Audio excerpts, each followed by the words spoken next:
Hola, buenas tardes a todos, a los presentes acá en el auditorio y por el Zoom.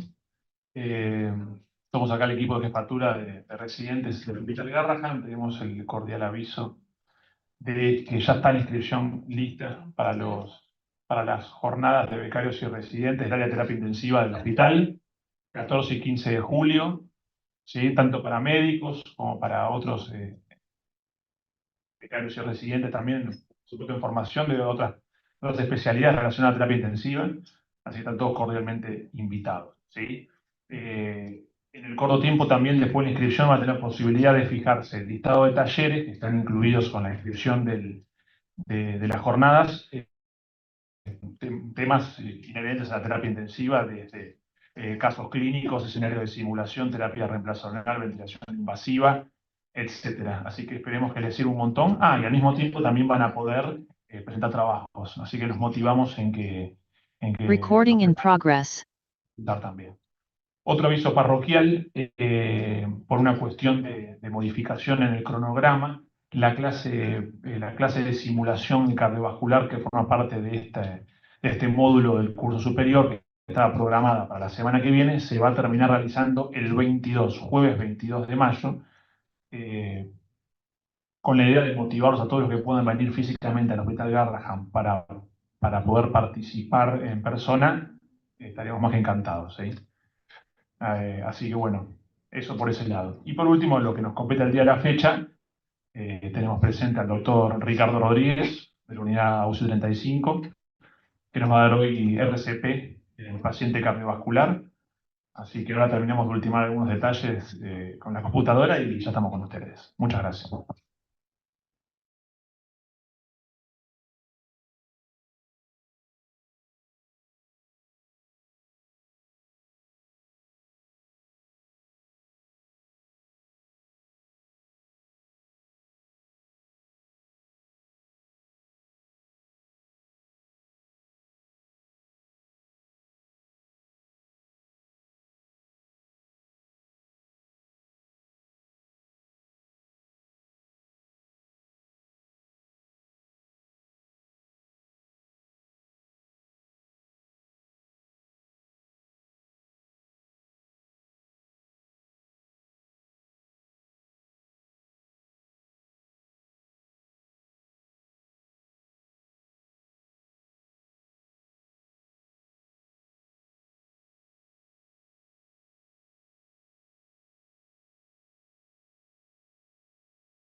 Una cosita que quiero recalcar un poco es que este módulo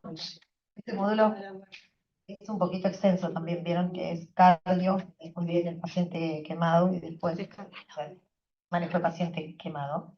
Y después uno de misceláneas que también es un poquito largo, el examen es al final, para allá por agosto. Está puesto en el campus la fecha, no me acuerdo si está visible o no, después me explico eso.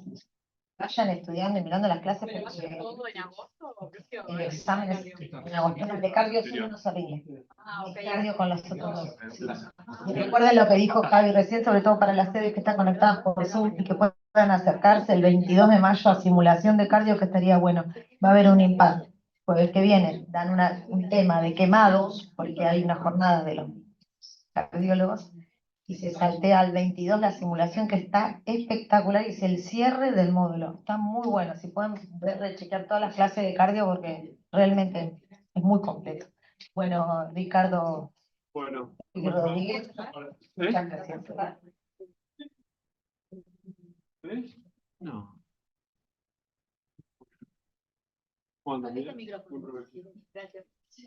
Bueno, hoy son dos clases así como largas, una es paro y otra es ECMO. Así que trataré de hacerlo lo más rápido posible, así que algunas muy medias rápidas.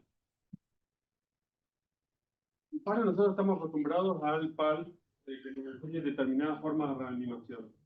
El problema es que los chicos con una fisiología cardiovascular diferente tienen algunas consideraciones especiales al momento de reanimarse, que no es estrictamente el PALS que nos enseñan para reanimar pacientes o en la calle o para reanimar en cualquier lugar del hospital, o incluso los que tienen el tórax cerrado o con corazones normales. Este es como un PAL, pero diferente. ¿Estamos de acuerdo? Entonces, vamos a ver, los pacientes de los cuales se trata son pacientes que tienen patologías congénitas o adquiridas, pacientes que tienen cirugías a veces correctoras, pero a veces, otras veces son cirugías paliativas, flujos sanguíneos no convencionales, ¿sí? Los pacientes ya han rotado por el 35, así que más o menos saben, bueno, vos rotaste. Y a veces tienen lesiones residuales o desarrollan otra fisiología o desarrollan otros cortocircuitos que hay que tenerlos en cuenta al momento de la reanimación. Ah, no, era para el otro lado. A ver. Entonces, los pacientes que tienen alguna cardiopatía tienen 13 veces más frecuentes posibilidades de pararse con... ¿Qué pasó? ¿Hablas más fuerte sin micrófono? Los pacientes... bueno. Los pacientes que tienen cardiopatía tienen 13 veces más posibilidades de pararse con respecto a los pacientes sin cardiopatía. O sea que el paro cardíaco en las UCI cardiovasculares es mucho más frecuente que en las UCI generales, ¿sí? Después hay algunas características particulares de sobrevida. La sobrevida de los pacientes que están en las UCI cardiovasculares exclusivas es un poquito más alta con respecto a los otros pacientes, ¿sí?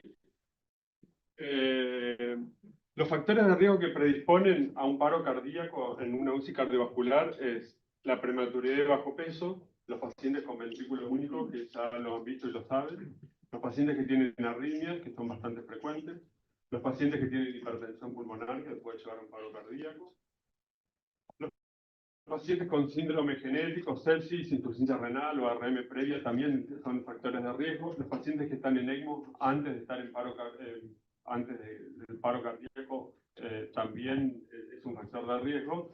Y el score de la ATS de 4 o 5 son aquellos pacientes que, por ejemplo, supónganse una hipoplasia de corazón izquierdo, un tronco, son pacientes que tienen categoría de riesgo más alto. Una CIA es un score de riesgo de 1, un Norwood o una hipoplasia de corazón izquierdo en la categoría 5. Lo mismo que si tiene el RACH 1 en la CIA, RACH 6 la hipoplasia de corazón izquierdo. Más chiquititos y los demás riesgos tienen más posibilidades de pararse. Bueno, esto es un pequeño estudio que hicimos nosotros en la UCI 35.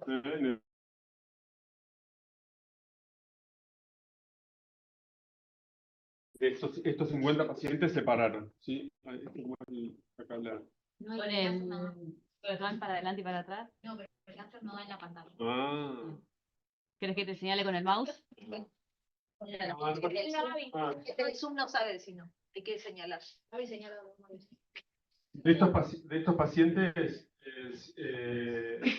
de esos 50 pacientes que se pararon, son el 2,6% de los pacientes que se operaron en la terapia, de todos los pacientes que se operaron, ¿sí? De esos pacientes, 39 tuvieron retorno a la circulación espontánea, ¿sí? Esos son el 78%. De esos sobrevivieron 46%, ¿sí? Que son 23 pacientes, y 27 pacientes se murieron, ¿sí? Y después algunos de esos se pudieron seguir. Eso es más o menos, es muy parecido a la mortalidad de los paros cardíacos en otras UCI de otros lugares. ¿Siguiente? Y de esto es lo que encontramos de factores de riesgo principales para paro cardíaco y para mal pronóstico, o sea, para muerte luego del paro, son los pacientes que tenían drogas vasoactivas y una RCP mayor de 6 minutos. Estos son bases de datos comparativas en realidad, donde bases de Estados Unidos, que son las viejitas, de la APS también, y la nuestra, los números son bastante similares. Es probable que ellos tengan una mortalidad en algunos casos un poquito más baja, porque ellos empezaron con el ECMO en paro mucho antes que nosotros recién estamos comenzando, ¿sí? Entonces, ellos tienen una infraestructura y una organización que hacen que el paciente antes que se pare o cuando se paró le pone el ECMO. Entonces la sobrevida puede ser un poquito diferente con respecto a la nuestra. Y nosotros ese paso recién lo estamos dando. Bueno, de estos pacientes que tienen ventrículos únicos en el postoperatorio, ¿qué les pasa? Bueno, a veces tienen un desbalance entre la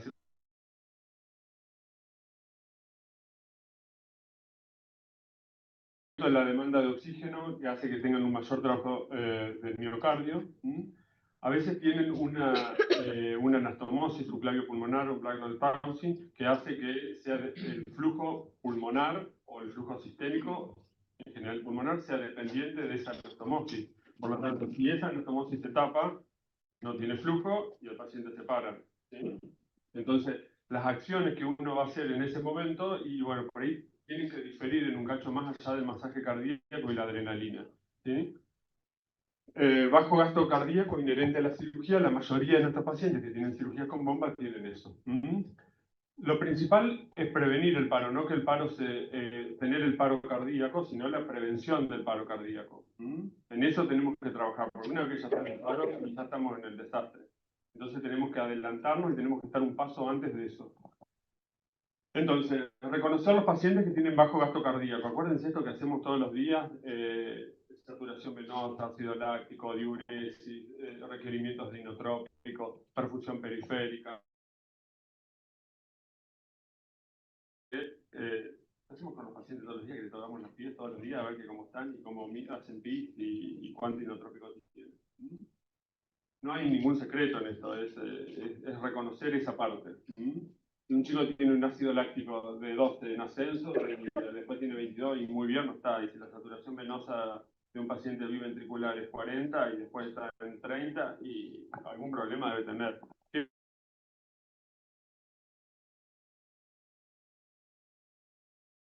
Acidosis, ser bastante precoz en eso, o por lo menos tratarla de identificar. La acidosis me refiero de una CIA que es muy raro, que la CIA en general está acidótico no por bajo gasto, sino que está acidótico porque está asunado del día anterior que no come y porque le falta líquido. Encima nosotros le ponemos poco líquido a la CIA. Esa no es la acidosis que me refiero, porque es muy raro que un chico con cirugía de CIA haga bajo gasto cardíaco. Salvo alguno que le puse en el disminuir el consumo de oxígeno con sedación y parálisis si así lo requiere. Mantener bajas presiones en la vía aérea. Soporte de inotrópicos suficiente. Acuérdense que si uno va escalando más inotrópicos, a veces no es cuestión de más inotrópicos, sino que es mejorar el gasto. Acuérdense que presión no es igual a volumen minuto. No buscamos un número de presión en la PA invasiva, sino que el paciente pueda eyectar lo suficiente y pueda estar bien perfundido. A veces la estrategia de tórax abierto, que lo verán bastante frecuente, principalmente en los más chiquititos, donde expandirse el corazón y prevenir lo que es el pseudotaponamiento cuando el corazón tiene edema, o si no, cuando está tapado.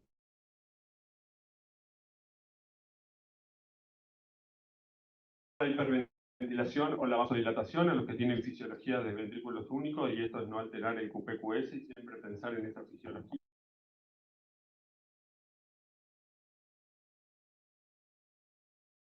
La parte práctica probablemente. Siguiente. Creo que soy yo. Algunos pacientes tienen cirugía de Glenn o de Fontan. En esto la precarga está determinada por el flujo y el retorno venoso a las venas pulmonares, y el volumen minuto depende de ese retorno venoso pulmonar. Acuérdense que en los que tienen Fontan, la sangre va desde las extremidades inferiores del compartimento del abdomen, del lecho espláncnico y del vaso, y sube por gradiente pasivo, sin impulso de la bomba, al pulmón. ¿Se escucha medio como? O lo que pasa es que acá nos informan desde el chat que ellos no escuchan bien. Que se escucha como si... No, vos tenés bien puesto el micrófono. Que se escucha como si vos estuvieses lejos, Ricky. Que siento. Acercalo. Como si vos estuvieses lejos del micrófono. Vos seguís. No lejos de ellos. No sé qué hago. Es raro estar así. No sé qué tranquila, Vos seguís.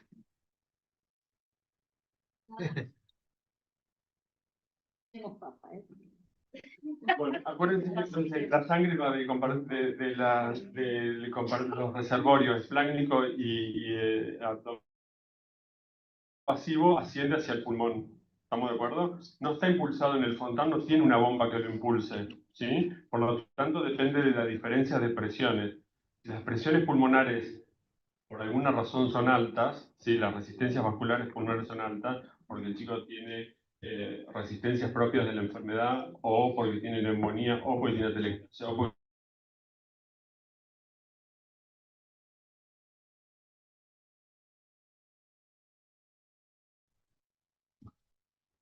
¿Qué más?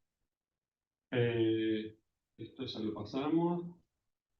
Bueno, estas son las perspectivas de esto: es mejorar, prevenir el paro cardíaco, dar una RCP de alta calidad, apertura precoz del tórax, y ante un paciente que no responde a estas medidas, pensar que hay otro tipo de asistencia que uno le puede dar, y pensar que lo podemos asistir en ECMO.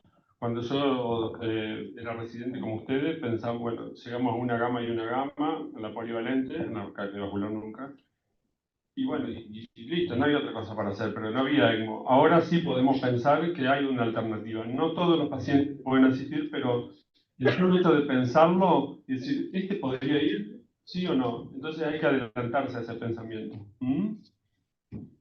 ¿Qué más? Bueno, esto en el 2018, la Asociación Americana del Corazón hizo unas guías. Las guías que vino haciendo toda la vida eran para pacientes que no tenían cardiopatía. Y esta es la primera guía que sale para pacientes con cardiopatía. Es una guía bastante larga que tiene, después se los pasamos si quieren, tienen varias hojas, donde dice los fundamentos principales de las, qué cosas hay, está fundamentado hacer.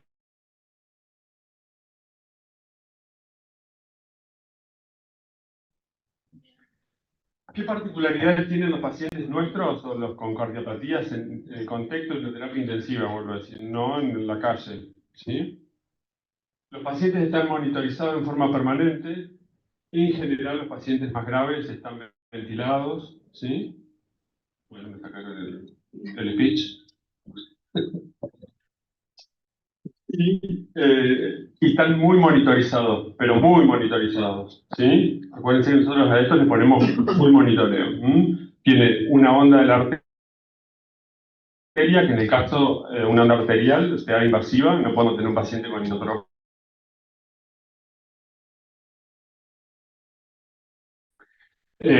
Tenemos CO2 inspirada, que es un gol estándar de monitoreo. Tenemos gases bastante frecuentes, ¿sí?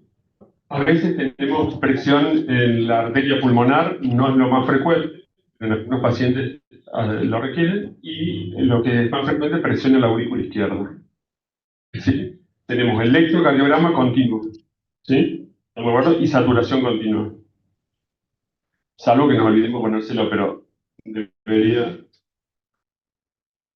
No pasa. A ver. Ahí. Sí. Nada, esto es los niveles de evidencia de la guía, pero no nos vamos a detener en eso, ¿sí?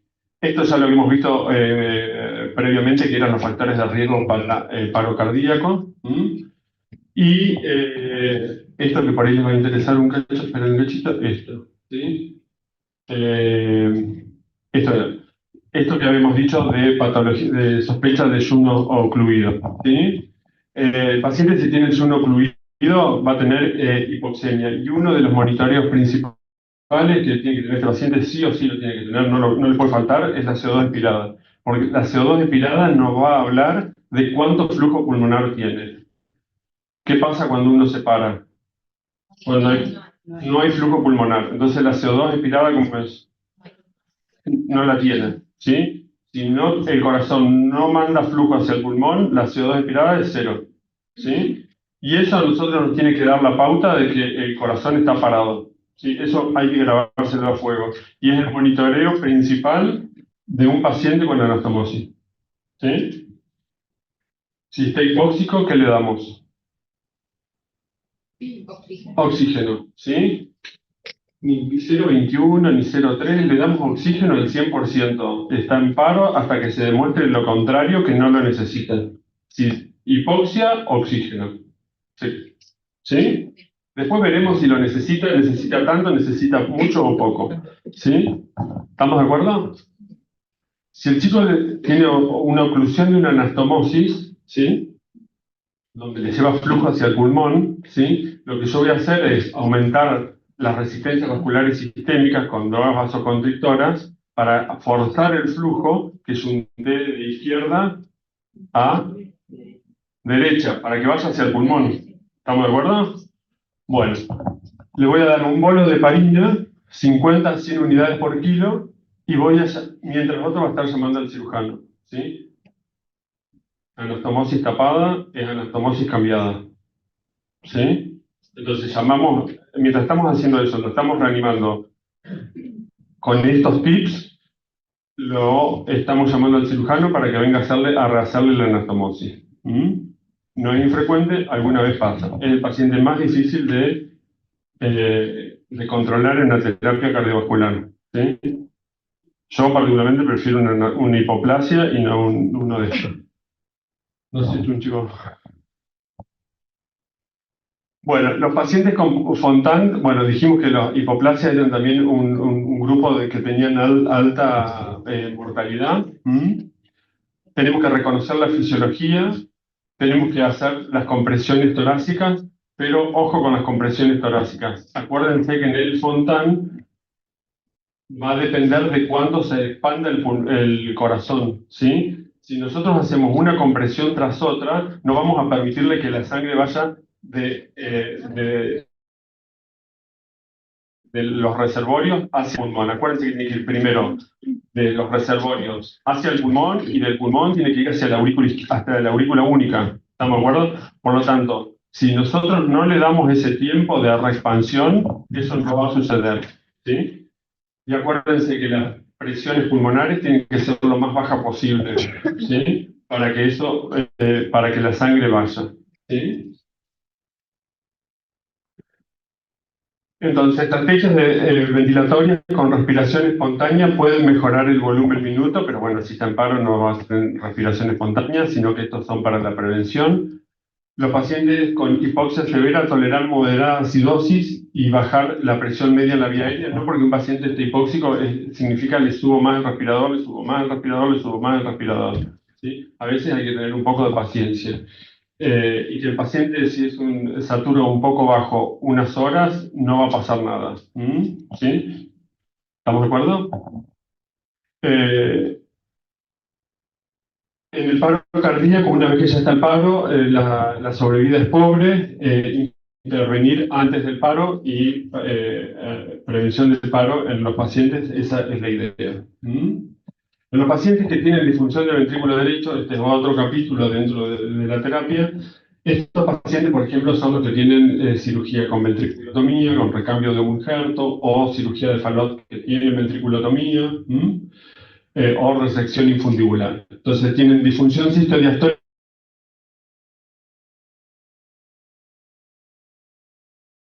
El ventrículo derecho nunca está solo, siempre tiene al lado el ventrículo izquierdo. Entonces lo que le pasa al ventrículo derecho tiene interacción con el ventrículo izquierdo. Entonces no son dos compartimientos estancos que cada uno funciona por separado, ¿sí? Comparten el septum y comparten las fibras que pasan de un ventrículo, pasan a través del septum hacia el otro. Tienen poca tolerancia al defecto residual, ¿sí? Acuérdense que el Fallot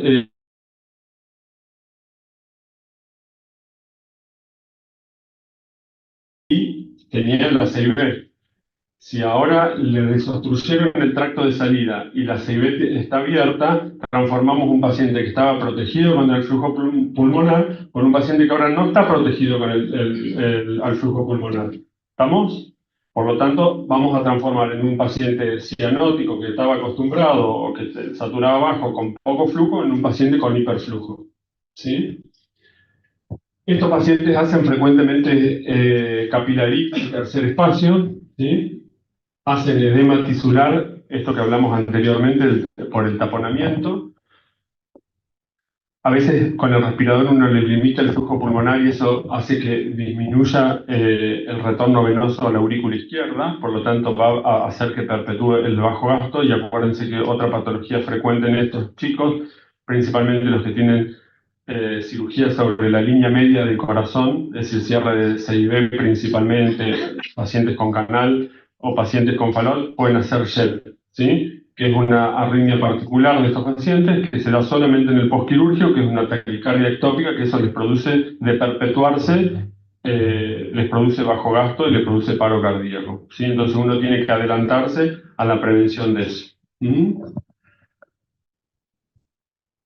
Bueno, la idea de estos pacientes es darle una RCP de alta calidad durante el masaje cardíaco externo, permitir el llenado, que es limitado por la fisiología restrictiva, acuérdense que tiene el falot, procurar mantener una adecuada precarga y vasopresores moderados, ¿sí? No excesivos, ¿sí? Permitir la perfusión coronaria durante las compresiones, sumado que el ventrículo derecho es hipertrófico, minimizar el tiempo de la primera dosis de adrenalina. El masaje cardíaco puede comprimir el conducto externo, que es el homoinjerto, BDAP, que si a veces está muy anterior, uno posiciona las manos de tal forma que se puede comprimir y uno le quiere dar.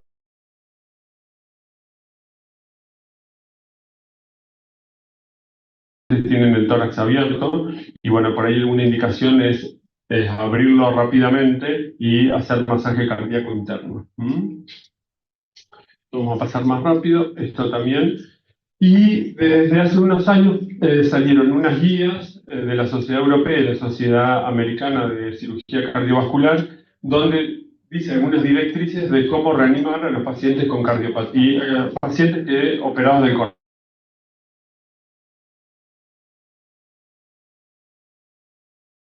A pediatría, pero bueno, la bibliografía tampoco es que abunda la bibliografía sobre este tema, ¿sí?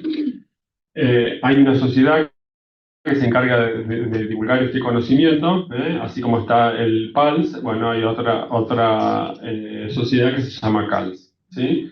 Este protocolo de que habla, bueno, que estos pacientes que están recién operados del corazón, dentro de los primeros 10 días del postoperatorio, pueden beneficiarse con la realización de algunas maniobras que por ahí pueden ser diferentes a lo habitual, ¿sí? Hay que hacerle masaje cardíaco externo, ¿sí? Pero a veces esto puede ser no tan beneficioso en algunos pacientes que no responden rápidamente, entonces tengo que proceder a hacer masaje cardíaco interno, ¿sí? Y la apertura precoz del tórax y algunas secuencias internas, como es la desfibrilación interna.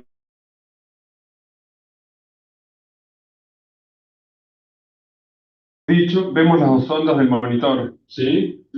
Si el paciente está parado, la CO2 va a ser baja o casi nula o muy bajita. La onda arterial no la va a tener, la onda de la saturación tampoco la va a tener.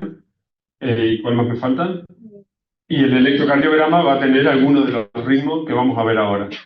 Asistolia, saben lo que es la asistolia.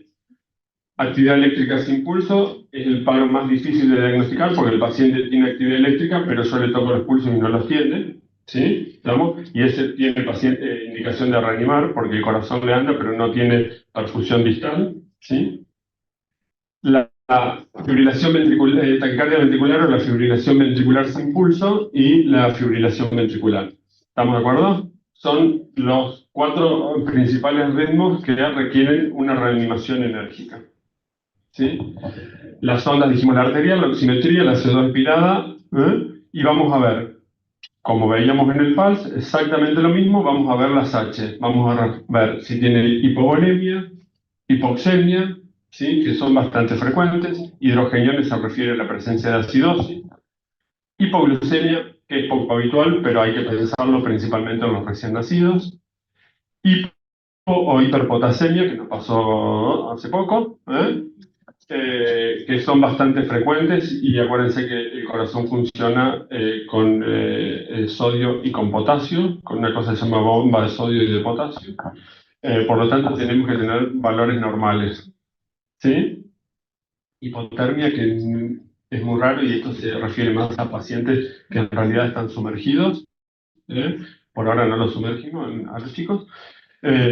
Y hipertensión pulmonar, que sí, en nuestro caso, es bastante frecuente, ¿sí? Esto uno lo debería tener grabado y debería tener alguna nota y debería tener un cuadrito en el carro de paro o visible para poder verlo. En la unidad nuestra tenemos al lado del carro unas cards donde está esto.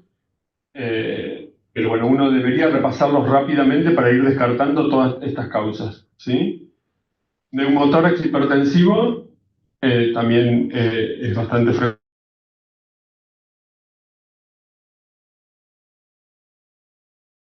La circulación extracorpórea tiene heparina y principalmente sangre. En el sangrado es una de las principales complicaciones del paciente operado del corazón. Toxinas en realidad se refiere a la presencia de, supónganse, un paciente que viene de quirófano y le habían pasado becuronio en una vía y esa vía no estuvo suficientemente lavada y alguien vino y le puso morfina, suponete. Arrastró ese becuronio y el paciente se paró. A eso se refiere toxinas. ¿Estamos de acuerdo? Esto habitualmente lo que hacen los enfermeros cuando dejan una vía que usaron, se lava y la dejan limpia para volver a usarla, ¿sí? Es muy infrecuente que un paciente venga con la vía sucia con un tóxico o una droga tan peligrosa como puede ser el becuronio y el paciente está extubado. Si está entubado no pasa nada, pero si está extubado es un problema y el paciente se para porque deja de respirar. ¿Estamos de acuerdo? Tromboembolismo pulmonar es mucho menos frecuente, existe, es una posibilidad, y trombosis coronaria, bueno, más que trombosis coronaria, y esto viene más de los adultos, puede ser defecto residual relacionado al implante de las coronarias. Esto es bastante frecuente en los pacientes, bastante frecuente en el sentido de, no es que todos tienen problemas de las coronarias, pero hay que pensarlo en los pacientes que tienen reimplante de las coronarias. Por eso le preguntamos cómo están las coronarias. ¿También? También. Miramos el electro y le pedimos troponina eventualmente, pero BNP no se pide para las coronarias. Ya doy avisos parroquiales. Bajo gasto cardíaco, en todos los pacientes, las anastomosis tapadas, como ya habíamos dicho, y considerar las últimas modificaciones. Esto es importante, porque si el paciente, por ejemplo, supónganse, tenía óxido nítrico, y nosotros le apagamos el óxido nítrico, y el paciente se para, es probable que esté haciendo un rebote y que ese óxido nítrico, aunque haya sido poquito, lo haya necesitado. Entonces probablemente tenemos que volver a la acción que lo había llevado anteriormente. ¿Sí? Bueno, no sé si perdón. Si el paciente lo extubamos y después se para o empieza con dificultad respiratoria, probablemente tenemos que volver un paso para atrás. Si le apagamos la prostaglandina, lo mismo. ¿Sí? A veces no es necesario que llegue al paro, a veces hipóxico o que se ponga con bajo gasto o con más dificultad respiratoria, depende de lo que lo haya llevado. ¿Estamos de acuerdo? Pero siempre hay que revisar un paso hacia atrás que hice hace un ratito.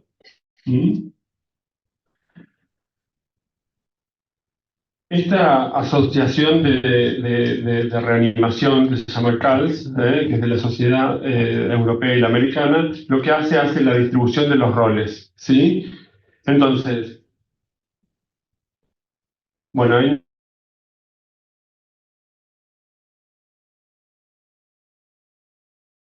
o cualquiera que esté en la terapia, un cirujano que hace masaje cardíaco externo. El que está en el 2, cada uno de estos va a tener una función específica. El del masaje cardíaco externo es masajear, ¿sí? Que ese se va a alternar con el que está en el rol 3 porque están enfrentados. Acuérdense que cuando uno masajea, principalmente un chico grande, se cansa, entonces no tenemos que estar cansados para hacer masaje cardíaco, porque si hacemos masaje cardíaco y estamos cansados, no es efectivo, ¿sí? Y el masaje cardíaco, cuando lo hacemos, miramos el monitor, ¿sí? Es importante mirar a dónde lo hacemos, pero también es importante, como tienen onda arterial, mirar que la onda tenga sístole y diástole. Si la onda no tiene, si el paciente está con no tiene sístole y diástole, no lo estamos masajeando bien. Corta, ¿sí? Esa es la ventaja que tenemos en un paciente que está monitorizado. ¿Sí? Entonces, ¿qué hacemos? Posicionamos las manos. El que está en el rol 3, ahora sigo con el 2, pero para no... se va a encargar del desfibrilador. Como algunos ritmos de paro son desfibrilables, probablemente va a requerir desfibrilar a este paciente si así lo requiere. Entonces, el que está en el rol 3 se va a encargar de preparar el desfibrilador, las paletas externas, si el paciente está cerrado, o interna si el paciente está cerrado. En la terapia tenemos, si ustedes vieron el desfibrilador, abajo del desfibrilador hay una caja donde están las paletas internas, ¿sí? Son estériles obviamente porque van adentro del tórax, y bueno, tienen algunas particularidades que creo que las van a ver después en el práctico, o no me acuerdo. Pero bueno, pero si no después las vemos en la forma práctica. ¿Mm? El que está en el rol 2 es un rol importantísimo porque acuérdense que tiene que revisar que el tubo no esté tapado, que expanda los dos emisores, o sea que está descartando la mayoría de las causas de hipoxia, ¿sí? Tubo tapado, tubo desplazado, presencia de neumotórax, falla del equipo. Entonces el que está en el rol 3 va a desconectar el paciente del respirador, lo va a bolsear hasta que el líder, en general el líder se pone a la cabecera del paciente y no solamente va a tener una visión general de la situación del paro, pero no va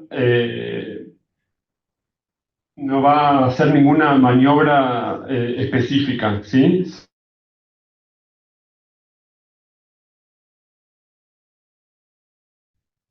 Lo va a bolsear el paciente que está en el rol 2 hasta que el líder le diga, bueno, listo, comprobamos todo esto, comprobamos todas las H, no es suficiente, lo podemos volver a poner en el respirador, ¿sí? Porque la causa del paro se taponó. ¿Estamos de acuerdo? El que está en el rol 4 es el coordinador. Vieron que a veces nosotros tenemos el tórax cerrado y necesitamos abrirle el tórax, ¿sí? De urgencia. Bueno, ese coordinador es el que se va a encargar de interactuar con el líder y para ir, va a pedir sangre, va a pedir que venga el perfusionista para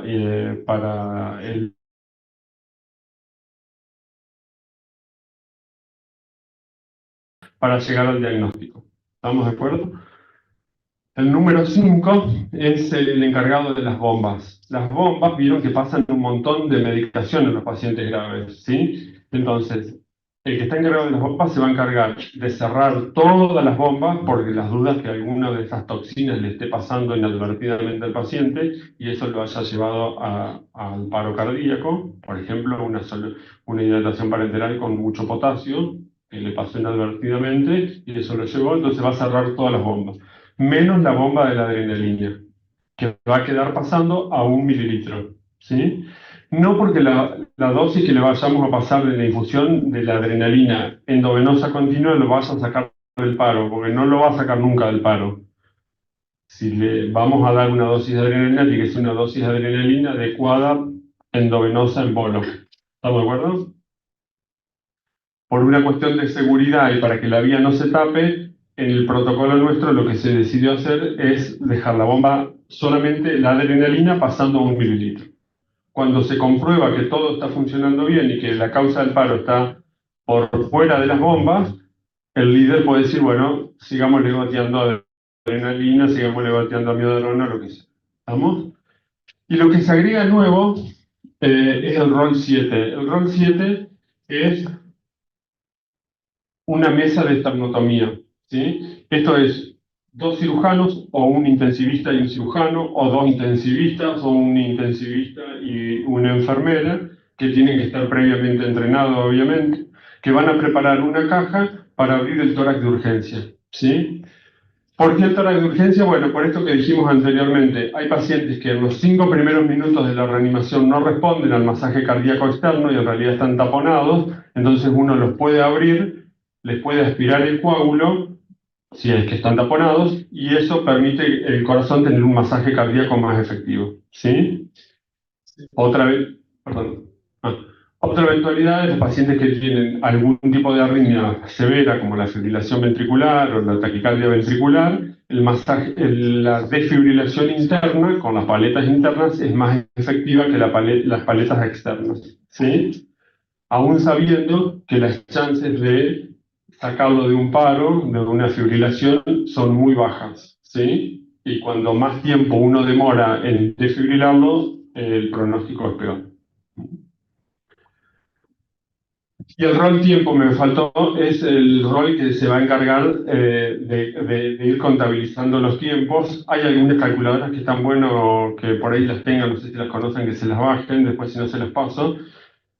son unas calculadoras en el celular donde vos podés ir contabilizando los minutos del paro, un cronómetro en realidad, donde vas contabilizando el tiempo y bueno, está el ritmo, la dosis de adrenalina que le pasás, amiodarona, tirodefibrilajes. Y después esto te sirve para hacer un debriefing, ¿sí? ¿No la conocen? ¿Son tan tecnológicos? ¿No la conocen? Pero para que la tengan, es una aplicación buenísima. Nadie me lleva el apunte a bajársela. Bueno, los roles ya se los conté, así que no vamos a hablar de nada de esto.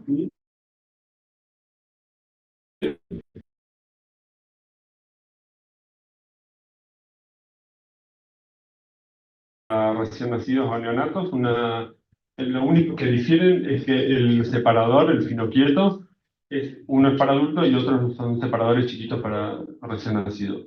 ¿Estoy tarde? En la secuencia, vieron que habíamos visto los diferentes tipos de paro, ¿sí? Asistolia, taquicardia, actividad eléctrica sin pulso, taquicardia ventricular y fibrilación ventricular. Bueno, entonces, en la línea amarilla, el paciente vamos a decir que está en paro. Cuando decimos que está en paro, ¿sí? Esto tiene que ser dicho en voz alta. No puede decir, no, se paró un poquito, se está parando, me parece. No, se para, se para. ¿Por qué les digo esto? Porque toda la gente que está alrededor tiene que saber que hay un paciente en la terapia que va a ser el paciente más grave que está en ese momento, que está en paro. Si nosotros no llamamos las cosas por su nombre, no va a venir nadie a ayudarlo. ¿Sí? Pero si ustedes dicen paro en una terapia intensiva, alguien va a venir a auxiliarlos, ¿sí? Y eso es importante. Esto ya nos ha pasado y por eso se lo transmito. Entonces, si el paciente tiene taquicardia ventricular, vamos a verificar el ritmo con todas las ondas. ¿Se acuerdan que en el PALS lo llamábamos? Decía Pedro, ¿responde, no responde? ¿Sí? Si no responde, si no le tocábamos el pulso, ¿sí? Estos pacientes no les podemos hacer esa secuencia porque están dormidos, están ventilados. ¿Eh? Entonces, con las ondas vamos a verificar qué tipo de ritmo tiene. Si tiene una taquicardia ventricular o una fibrilación ventricular, lo que primero vamos a intentar es desfibrilarlo. ¿Sí? La adrenalina no es buena amiga de la taquicardia ventricular y de la fibrilación ventricular, porque podemos hacer que eso la empeore todavía. ¿Sí? Sí lo vamos a masajear, pero vamos a inmediatamente buscar el desfibrilador y desfibrilarlo. ¿Sí? ¿Estamos de acuerdo? Es desfibrilación a 2 Joule por kilo, la primera dosis, externa. ¿Estamos de acuerdo? Y la otra cosa novedosa es la amiodarona. Antes había más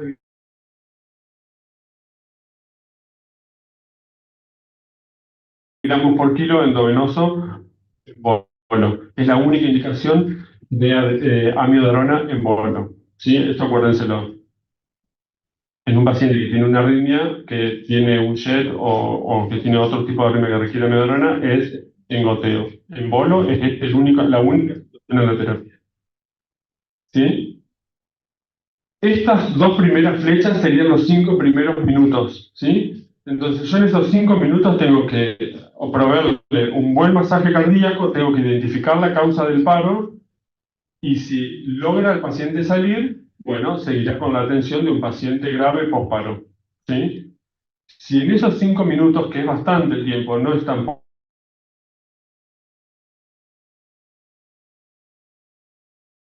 yo no, el que está al lado en la mesa que habíamos visto que tiene que se está preparando para la esternotomía. Prepararse significa, yo me estoy vistiendo, porque todos tienen que ponerse gorro, todos tienen que ponerse barbijo, los que se están vistiendo tienen que ponerse camisolín y tienen que ponerse estériles, porque van a entrar a una cavidad estéril como es el tórax. ¿Sí? Vamos con el paciente que tiene asistolia o que tiene bradicardia. El de asistolia es exactamente lo mismo, pero este no lo voy a desfibrilar, este le voy a pasar una dosis de adrenalina. Voy a hacer masaje cardíaco y en esos 5 minutos voy a identificar la causa del paro. ¿Estamos? Hay una particularidad que nuestros pacientes tienen cables de marcapaso. ¿Sí? Entonces hay muchos chicos, como nosotros estamos ahí encima, los vamos a estar mirando, no en las historias, sino vamos a estar cuando se están bradicardizando. Y si el paciente se está bradicardizando y se está hipotensando, después, ¿qué viene de eso? Las historias. ¿Estamos de acuerdo? Entonces, hay algunos pacientes que uno con el marcapaso los podría rescatar aumentándole la frecuencia cardíaca. ¿Sí? Pero con esto no hay que exagerar. Si el mecanismo del paro es asistolia, va a continuar a la asistolia. ¿Estamos de acuerdo? Entonces, algunos pacientes podrían beneficiarse con los cables de marcapaso. No todos. ¿Estamos de acuerdo? Y si no tiene cable de marcapaso, no los tienen, no los busquemos porque no los tienen, no los tenemos nunca. Así que, nada. En esos 5 minutos, si no, nos preparamos para la esternotomía y masaje cardíaco interno. Esto es entrenado, hay un curso, lo hemos hecho desde hace algunos años. No es para cualquiera tampoco que pueda, empieza igual en la terapia cardiovascular y le han separado el neurotórax, ¿sí? Ni tampoco lo vayan a hacer si van a trabajar a cualquier terapia de cualquier terapia intensiva de acá de Buenos Aires o del interior o de lo que sea.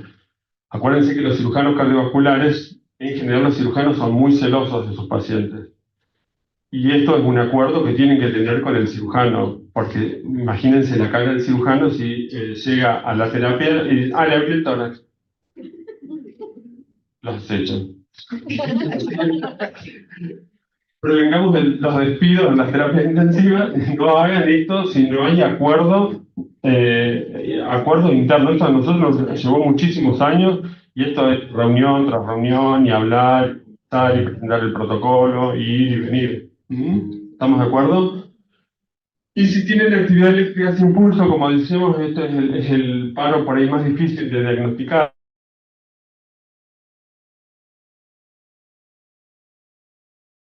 El diagnóstico porque tiene las descargas del marcapaso, pero en realidad no es una actividad eléctrica verdadera, sino que son las espigas del marcapaso. Si uno sospecha eso, lo que tiene que hacer es desconectar el marcapaso y ver el pulso, la onda que tiene realmente en el electrocardiograma. ¿Estamos de acuerdo? Y ahí va a definirlo si es cualquiera de los otros, ¿sí? O es una actividad eléctrica sin pulso verdadera, ¿sí? Bueno, esto más o menos es lo que le conté. Iniciar masaje cardíaco externo si tiene fibrilación ventricular. Desfibrilar en 3 oportunidades, administrar amiodarona, máximo hasta 300 miligramos. Hay algunos que dicen que se puede dar un poco más de amiodarona hasta 600, que sería como la dosis máxima. Si no responde a apertura del tórax y masaje cardíaco interno, ¿sí? Una vez que el paciente tiene el tórax abierto y tenemos las paletas para desfibrilar interno, los joules son de 0,0 a 7 joules por kilo.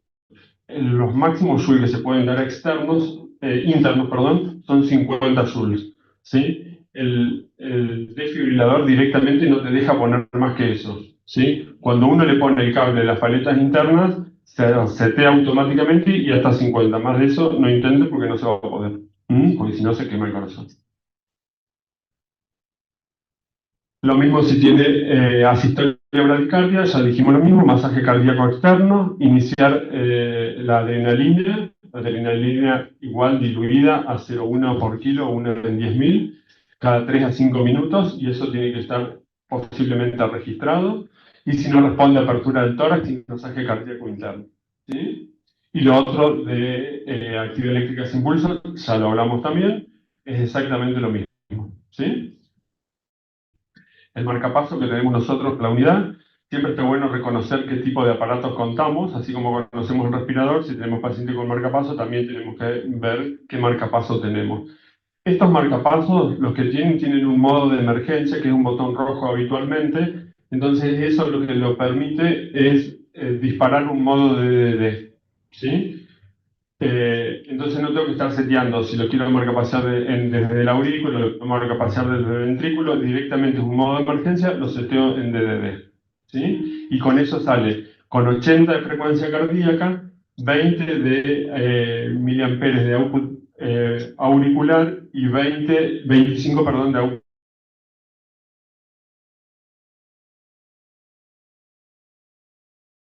antibióticos porque el paciente estaba con el tórax cerrado y ahora va a tener el tórax abierto, hipotermia o ECMO en paro, bueno, pero son otras consideraciones que son cuidados posparo o ECMO en paro, que es otra actividad que después la Chunchi les va a comentar.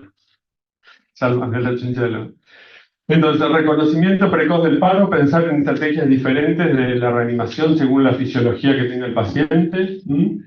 Entrenamiento del equipo en maniobras de reanimación, esto que dijimos, entrenar toda la secuencia.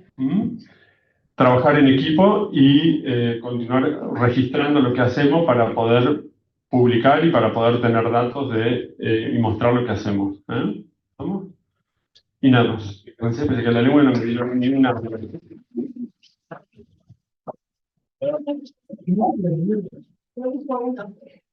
Me morí. Lo diste todo, Ricky. Muy claro. ¿Alguna pregunta? Bueno, gracias. Hola.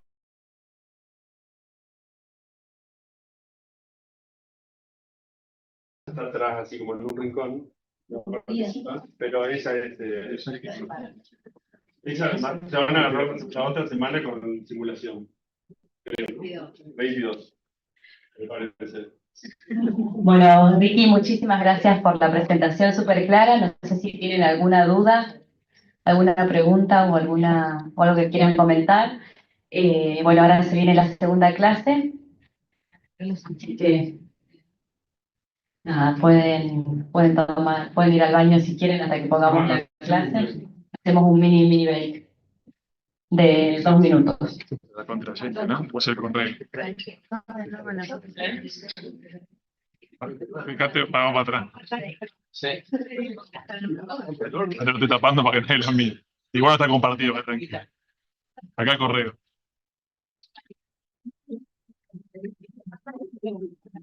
¿A dónde se llama para que? No, este no se prende cada botoncito. Pero atrás, fíjate. Muy bien. Fue el 22, viste que sí, que cambiamos. Oh. No sé sí o sí. Te mando un mensaje. Bien, o sea, los guardias me los sacas los listados y los que tienen vacaciones y me pones los que van a venir ese día sí o sí, de primero y segundo que tengo que hacer.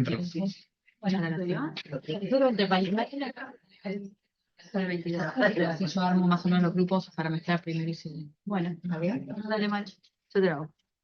Gracias. La descargamos, Chunchi. ¿Acá? Sí, ahí está perfecto. No, sino para abrir con. Va a poner. Eso no digo. Ya tranquila, después cuando cerramos todo se cierra porque están incógnitos. Ah, para que compartimos. Ah.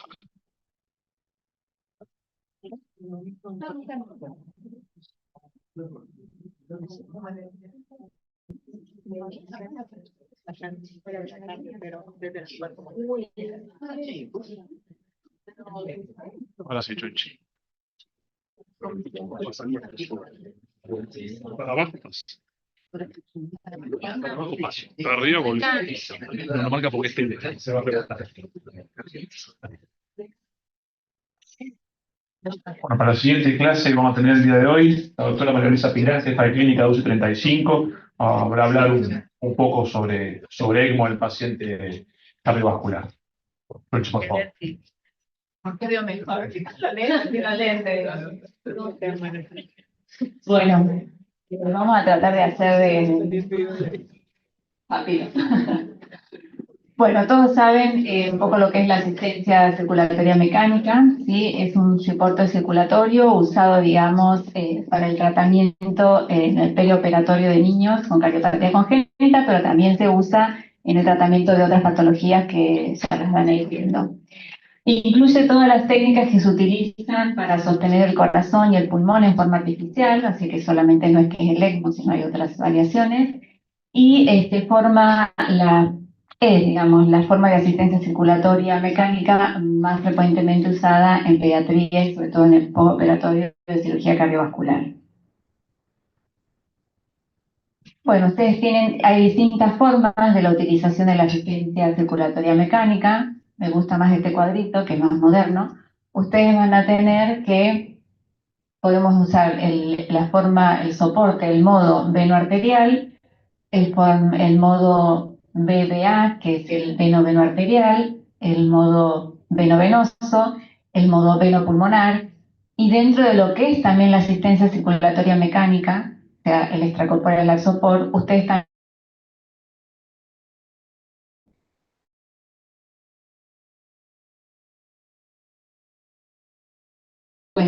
es el ECMO. Y el ECMO tiene sus distintos modos, ¿sí? Entonces, ustedes van a tener distintos modos de ECMO de asistencia para distintos problemas que pueda tener el paciente. Y así tienen, ay, perdón, acabo de pasar, siento que esto no marca. Así ustedes van a tener el modo BA, ¿sí? Fundamentalmente para pacientes con falla cardíaca, que puede ser el ECMO cardíaco, el ECMO en paro y el ACE/OR. ¿Qué es el ECMO cardíaco? Lo vamos a hablar en un ratito. El ECMO en paro requiere todo una clase aparte. Lo único que se considera ECMO en paro es a la utilización del ECMO BA, o sea, del ECMO cardíaco, ¿sí? En el soporte de un paciente que después de 20 minutos de reanimación no ha recuperado su circulación espontánea, ¿sí? Ahora, si el paciente después de la reanimación, ¿sí? De los 10-15 minutos de reanimación, recupera su circulación espontánea y es asistido en ECMO, eso no es ECMO en paro, ¿sí? Eso es ECMO después por bajo gasto, ¿sí? Pero el ECMO cardíaco es el que, en la utilización del ECMO veno-arterial en la recuperación de la circulación después de 20 minutos, ¿sí? De que no la ha recuperado con las maniobras habituales del RCP, digamos. Después tienes el EISOR, que también es un ECMO cardíaco, ¿sí? Que las cifras serían circulación extracorpórea intermitente para la recuperación de los órganos, ¿sí? Que es cuando uno utiliza el ECMO veno-arterial, o sea, el ECMO cardíaco, para el sostén de los órganos una vez que se ha producido la muerte cardíaca, ¿sí? Es otra forma de usar el ECMO veno-arterial. Obviamente el paciente ya está muerto, ¿sí? Lo que estamos haciendo es sosteniendo los órganos hasta que se pueda llegar al trasplante. Después tenemos la forma híbrida, que es poco usada en pediatría, en adultos se usa un poco más, es cuando hay falla respiratoria y cardíaca, y es para la aplicación es ECMO cardíaco y ECMO respiratorio. Y lo que uno hace, que después se los muestro bien, es saca sangre de la vena y devuelve a la arteria a la vena. Y eso lo vamos a ver después. El ECMO BA-BB, que es para la falla respiratoria, y el ECMO venopulmonar, que es una nueva forma, que es para el ECMO respiratorio, pero cuando hay una disfunción importante del ventrículo derecho, o sea, toma de la aurícula y devuelve a la arteria pulmonar, ¿sí? Y después tienen las formas de remoción de CO2, que también son una forma de asistencia circulatoria, ¿sí? Que están utilizadas para pacientes con que tienen alteración en la ventilación solamente, que pueden ser veno-venoso, ¿sí? O pueden ser veno-arterial.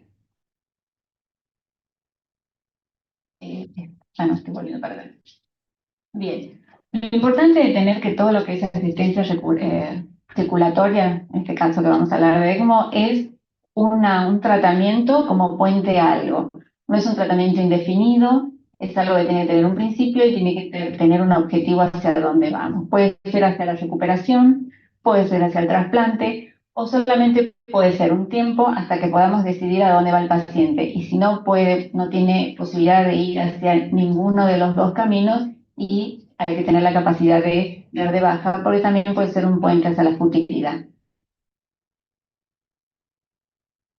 Ahora bien, ¿en qué consiste la asistencia circulatoria? Nosotros vamos a ver la asistencia circulatoria que más usamos en pediatría, que es el ECMO, ¿sí? Y habíamos visto los 3 modos que podemos hacer.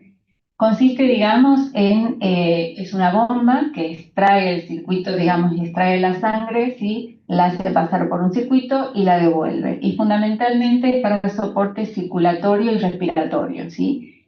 Y es un mecanismo de corto plazo, realmente es 15 a 30 días, y después hay que empezar a pensar en otras formas de asistencia. ¿Cuáles son los tipos de ECMO, los modos de ECMO, sí? Que es lo que habíamos hablado en la primera diapositiva. Ustedes tienen el tipo BA, el tipo venoso y la forma híbrida. El tipo BA, ¿qué significa? Que vamos a sacar. Aponete que las iniciales significa de dónde saca la primera y a dónde devuelve la segunda, ¿sí? Entonces, BA saca de la vena y devuelve a la arteria, ¿sí? Entonces puede ser que esto es un individuo de un adulto, nosotros estamos sacando de la aurícula derecha, ¿sí? La bomba pasa por el oxigenador, acá el oxigenador está metido en esta bomba y vuelve roja hacia la aorta, ¿sí? Y después tenemos, eso sí es central, y si es periférico, estamos sacando de la vena femoral y devolvemos a la arteria femoral, o sea, VA, ¿sí? Después ustedes tienen el tipo veno-venoso, que significa que sacamos de una vena y devolvemos una vena, así que solamente estamos llevando sangre desoxigenada a que se oxigene en el pulmón de la bomba y volvemos de nuevo ya oxigenada al 100% a otra vena, ¿sí? Eso es veno-venoso. Entonces ahí ustedes lo ven acá acostadito y estamos sacando de la vena femoral, ven que está en azul, pasa por el oxigenador y la estamos devolviendo a la yugular, que también es una vena, pero oxigenada al 100%. Eso es aporte solo respiratorio, ¿sí? ECMO veno-venoso. Y después tenemos los modos híbridos, que es lo que hablábamos al principio.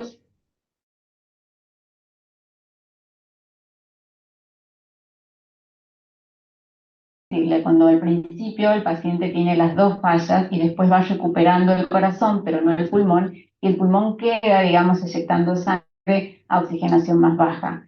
Entonces, ustedes tienen acá, que si bien es cierto, estamos extrayendo, ¿sí?, de la vena femoral, llega, se oxigena, pero yo devuelvo sangre oxigenada a la arteria femoral y a la vena yugular, ¿sí? Entonces, eso es VA. Significa que estoy sacando venoso, pero estoy devolviendo sangre hiperoxigenada también arriba, precisamente para evitar esto que muchas veces hace la arlequín. Esto es el de arriba. Acá tienen los dibujitos. Ustedes ven acá, arterio venoso, ¿sí? Está chupando de la vena y vuelve. ¡Ay!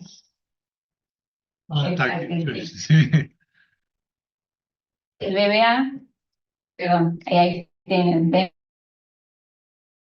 y vuelve oxigenado a la arteria y a la vena, y el bebé en donde sale de la vena y vuelve a la vena.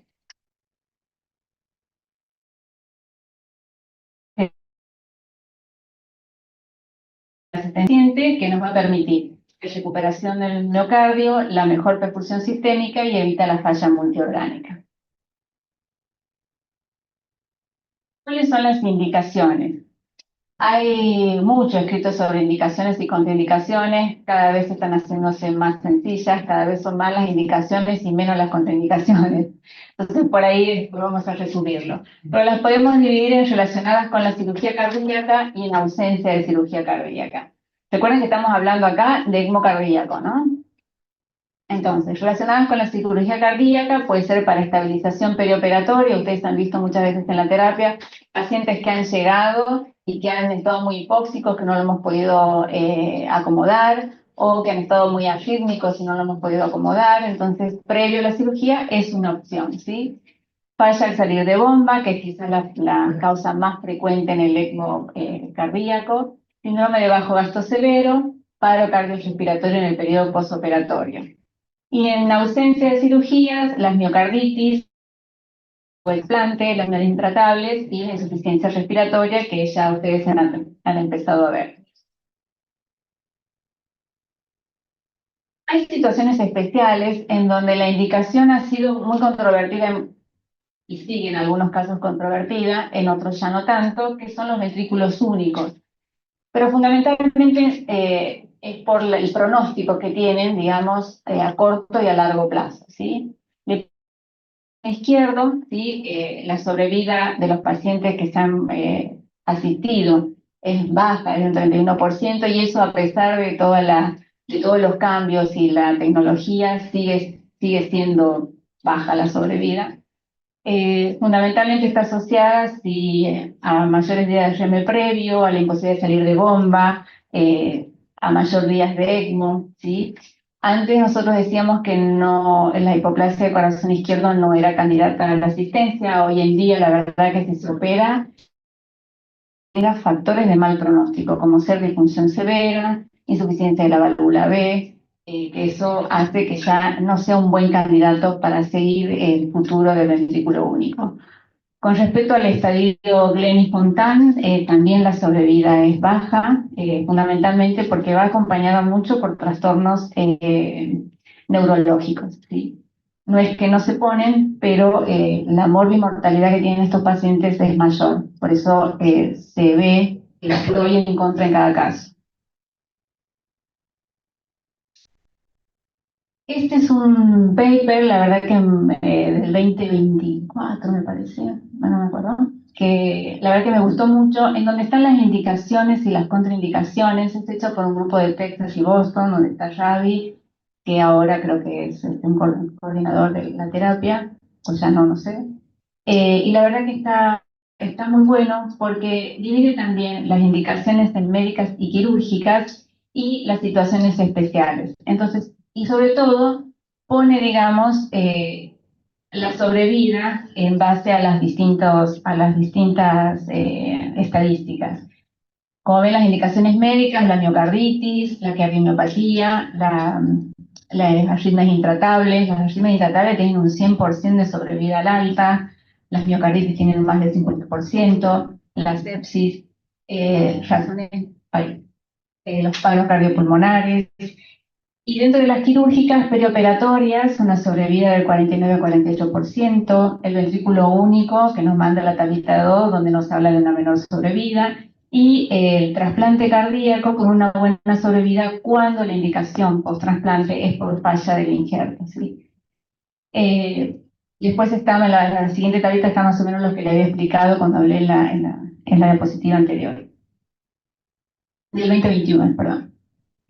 Entonces, ¿cuáles son las indicaciones? Y bueno, todo paciente que sufre de disfunción pulmonar y o severa muy grave, que dicha disfunción sea potencialmente reversible, y eso es muy importante, ¿sí? Porque si no es tratable y mejorable, no tiene indicación. Recuerda que es un puente a algo, ¿sí?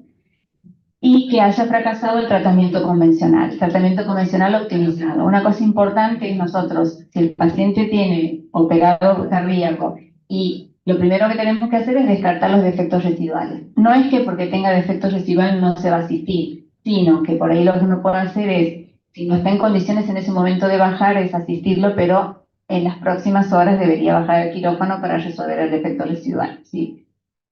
Da tiempo. ¿Cuáles son las contraindicaciones? Como hablábamos hace rato, cada vez son menores las contraindicaciones. Lo importante es tener en cuenta las absolutas, la prematurez extrema, y obviamente el peso extremo, anomalías cromosómicas letales, la hemorragia incontrolable y el daño cerebral irreversible. Y después están las relativas, que es la hemorragia intracraneana. Ustedes van a ver que en NEO tienen bien estipulada grado 1, grado 2, grado 3, y de acuerdo a eso ven si tiene indicación o no, o si tiene indicación de salir de ECMO. La prematurez y el bajo peso, fundamentalmente porque técnicamente es difícil, no hay cánulas para menores de 1,5 kg. Y la falla orgánica irreversible, que uno, depende del grado donde esté, puede decir sí o no. Y el ayuno prolongado, más de 2 semanas antes de la asistencia, se ha demostrado que tiene bastante mal pronóstico en el resultado. Ahora bien, ¿en qué consiste el ECMO? Lo que habíamos hablado recién es el soporte temporario, ¿sí?, de las funciones del corazón y del pulmón. O sea que necesitamos cumplir esas funciones con cosas externas. ¿Y cómo lo hacemos? Del corazón a través de una bomba, del pulmón a través del oxigenador, los vasos a través de las tubuladuras, y todo eso es lo componente, digamos, del... Perdón, me vuelvo para atrás. del circuito. Ustedes van a ver en la terapia o incluso en los distintos lugares, en los distintos artículos, en las distintas charlas, hay múltiples, hoy en día la tecnología es avanzada, hay múltiples de tamaño, de calidad. Nosotros vamos a referirnos a las dos que más usamos aquí, pero no significa que eso no va a cambiar el día de mañana, ¿sí? Pero en general la fisiología es más o menos la misma. Estos son los distintos componentes, acuérdense, el corazón es la bomba, el oxigenador es el pulmón, lo que une el corazón y el pulmón, o sea, los vasos serían las tumuladuras. Esto tiene un calentador de la temperatura, de modo tal de tratar de suplir todas las funciones a través de lo que es la máquina. Con respecto a la bomba, ustedes van a ver en el hospital está la bomba centrífuga y la bomba roller, que son en realidad las dos bombas que hay en la mayor parte de los lugares, nada más que de la bomba centrífuga hay generaciones hoy en día muy buenas, tanto en tamaño como en tecnología, que evitan el menos calentamiento, la menos hemólisis, menos necesidad de priming, menos muchas cosas. Pero las que nosotros tenemos acá, la bomba de rodillo, que la van a ver en la neo, que el mecanismo por el cual es un pistón que hace rodar la sangre por volumen, va presionando, presionando y la sangre va avanzando, ¿sí? Necesita diferencia de gradiente, por eso van a ver que ellos siempre tienen una diferencia entre la salida y la bomba y una vejiga de reservorio, porque se maneja mucho de acuerdo a las presiones. Ustedes ven en la terapia nuestra que es la bomba centrífuga, que es una bomba a presión, o sea, genera presiones a través de un cono, eso genera un vórtex en donde hace que la presión, un vórtex centrífugo, donde hace que la presión vaya de abajo hacia arriba. La junta y la eyecta. Esto lo que produce muchas veces es el calentamiento en la base y eso depende mucho de la distinta tecnología. ¿Cuáles son las ventajas y las desventajas de uno? Las desventajas del rol es el traumatismo sanguíneo, como es el pistón va presionando, presionando, hay riesgo, digamos, que si no hay un buen servocontrol, ese pedazo de presión aumente mucho y se pueda romper. Hay una hemólisis a flujos altos, a flujos bajos es la bomba de elección para los de bajo peso. Las ventajas que tiene la bomba centrífuga es que es fácil de purgar, es un circuito que tiene la misma presión en todos lados, tiene bajo priming, y las desventajas es que tiene flujo variable, depende mucho, vamos a hablar de la precarga y de la poscarga, y tiene mayor hemólisis a flujos más bajos, que es los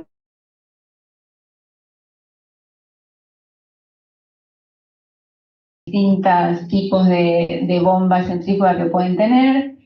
Faltan muchas más, faltan todas las nuevas que no están ahí. Hay un artículo que es el último que está abajo del 2023, que es escrito por Beth Alexander, entonces, en donde se ve la diferencia entre la bomba Roller y la centrífuga para pesos más chicos, que está muy bueno. El segundo componente importante del sistema es el pulmón, digamos que es el oxigenador. También hay muchos tipos de oxigenadores. El oxigenador, al igual que el pulmón, el mecanismo de acción es por diferencia de presión, ¿sí? Ha habido una evolución importante en la tecnología. Hoy en día están los de metropropilpenteno, que lo que hacen es que es muy finito, y lo otro que tiene que ver es si son verticales o son axiales, ¿sí? Porque eso depende de la resistencia de las fibras al pasaje del flujo. Lo importante a tener en cuenta para nosotros es el mecanismo de acción, ¿sí? Es a través de la difusión, o sea que necesitamos tener mayor concentración de oxígeno de un lado y del otro, como en el pulmón, ¿sí? El oxígeno difunde a través de la membrana por diferencia de concentración, va a depender también del espesor de la membrana y del flujo sanguíneo. Son las tres cosas por las cuales, igual el pulmón, es la fisiología, ¿sí? Eso es muy importante tenerlo en cuenta porque cualquier cosa que me altere esos tres mecanismos, ¿qué va a pasar? No me va a oxigenar bien, ¿sí? O no va a lavar bien CO2 o no me va a oxigenar bien. ¿Y de qué depende el pasaje de la CO2?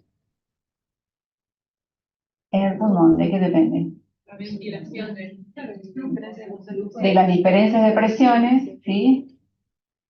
De la superficie y del flujo del gas, ¿sí? No de la sangre, sino del gas, ¿sí? Entonces son tres cosas que tengo que tener en cuenta. De qué depende la disfunción del oxígeno y de qué depende la disfunción de la CO2 para entender qué pasa cuando no está funcionando bien el circuito.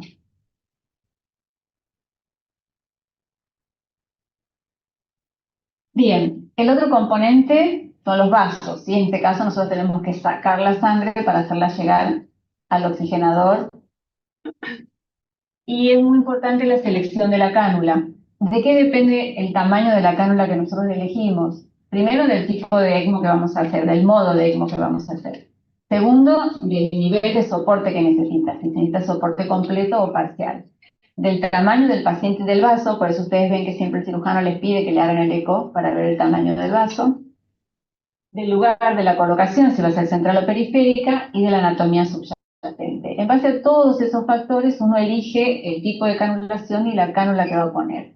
Pero algo muy importante a tener en cuenta es, acuérdense de la ley de Pascal. ¿Qué dice la ley de Pascal? ¿De qué depende el flujo? Del diámetro, Del diámetro, del largo de la viscosidad. y de la viscosidad, ¿sí? Entonces, es directamente proporcional al radio e inversamente proporcional al largo y a la viscosidad, ¿sí? Entonces, cuanto más ancha mejor, cuanto más larga es peor y cuanto más viscosa la sangre peor, ¿sí? Esas son cosas a tener en cuenta. Hay tablitas en donde se ve el peso del paciente, el tamaño de la cánula y el flujo necesario, eso está todo estandarizado. Y las canulaciones lo podemos hacer periférica, que ustedes ya la han visto también, que puede ser ya sea en el cuello yugular y carótida, puede ser femoral y femoral, ¿sí? O puede ser central, que es la mayor parte de nuestros segmentos en la terapia. Hay estrategias, nosotros tenemos situaciones especiales en donde hay estrategias especiales, como son las estrategias para los ventrículos. Por ejemplo, si es biventricular, uno puede ir canulación central, aurícula derecha y aorta. Y si es periférico, puede ser vena yugular o femoral y volver a la carótida o a la vena femoral. O sea, están todos descritos. Y si es ventrículo único, las canulaciones sugeridas, digamos, para cada uno de los estadios. Todo eso está en las guías de las CELSOS del año 2023. Las tubuladuras, acuérdense que si van a ser los vasos, eso también es importante tener en cuenta lo que hablábamos recientemente, la resistencia. ¿Sí? Si yo voy a tener unas tubuladuras muy finitas y muy largas, las resistencias van a ser mayores. Pero ¿qué pasa? Tengo que tener en cuenta el tamaño del paciente. Entonces ustedes tienen que para los neonatos el tamaño del circuito es de un diámetro y para el adulto es de otro diámetro. Entonces, ya hemos hablado de los componentes, nosotros vamos a tener el corazón que va a ser la bomba, ¿sí? Nosotros del paciente vamos a sacar la sangre a través de la bomba centrífuga, la la que tengamos, ¿sí? Va a pasar por, digamos, la consola, que es la que va a dar la energía, va a ir hacia el oxigenador, se va a oxigenar y va a volver oxigenada al paciente. Entonces, muy importante a tener en cuenta para entender cómo funciona es que tiene que haber diferencias de presiones. Y tengo que conocer dónde están esas presiones y cómo son en cada parte del circuito para entender o evitar algunas complicaciones. Si yo habíamos dicho que la bomba centrífuga genera presión, genera energía, ¿cómo hacemos? La sacamos sangre de acá a acá. Esta sección de acá, ¿qué presión va a tener? Negativa, porque está chupando, ¿sí? Una vez que llega acá, por el mecanismo que decíamos, que genera como un vértice, como un vórtice, que gira, chupa y saca, ¿sí? Entonces, negativo. Cuando salga por acá, ¿cómo va a ser? Positiva, perfecto. Y cuando vaya para acá, ¿cómo va a ser? Positiva. Y cuando pase para acá, positiva. Y va a volver positiva, ¿sí? Entonces, en el único lugar del circuito donde va a tener presión negativa va a ser acá, ¿sí? Eso sería prebomba, premembrana, ¿sí? Bien. Esa presión para nosotros nos va a ayudar sería la PVC, digamos, nos va a ayudar para saber cuánta fuerza está haciendo para obtener la sangre. Y después vamos a tener presión acá y presión acá, ¿sí? Que me va a marcar el grado de funcionalidad de nuestro pulmón, ¿sí?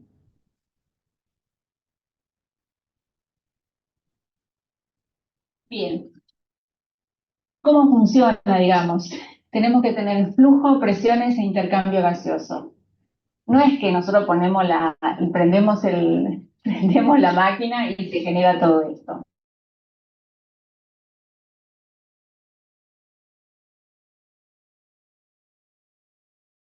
Lo voy a obtener mediante la optimización de la precarga, ¿sí? De lo que tiene el balde. Si el balde está lleno, voy a tener mejor flujo que si está vacío, ¿sí? Y de la optimización de la poscarga, ¿sí? No tengo que tener ni precarga muy baja ni poscarga muy alta, ¿sí? Pero lo importante es tener de dónde sacar el flujo, no es que me van a hacer flujo cuando prendan. Por eso ustedes van a ver a veces que está la asistencia y dice no le estamos dando un buen flujo porque no es que, si no lo tenemos que obtener, ¿sí? Mejorando todos estos detalles.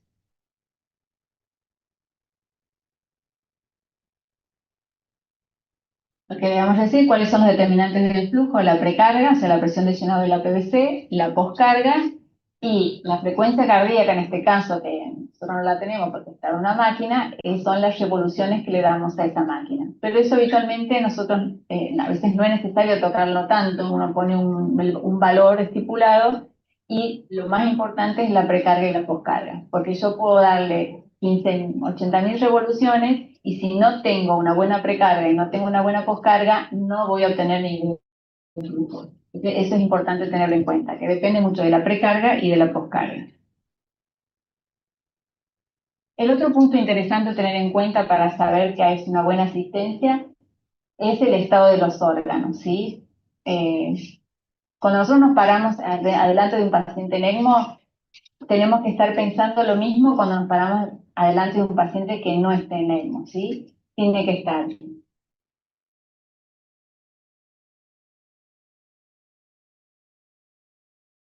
Eso significa que yo tengo que tener un buen equilibrio entre la entrega y el consumo de oxígeno, ¿sí? Por eso es muy importante, de la entrega, de la precarga, el volumen minuto. ¿El volumen minuto de qué depende? De la precarga, de la poscarga y de la contractilidad. La precarga, ¿cómo la puedo medir? PVC. Y en este caso con la PVC, ¿y con qué más? Con la presión de succión, ¿sí? PVC, presión de succión. La poscarga, ¿con qué la puedo medir?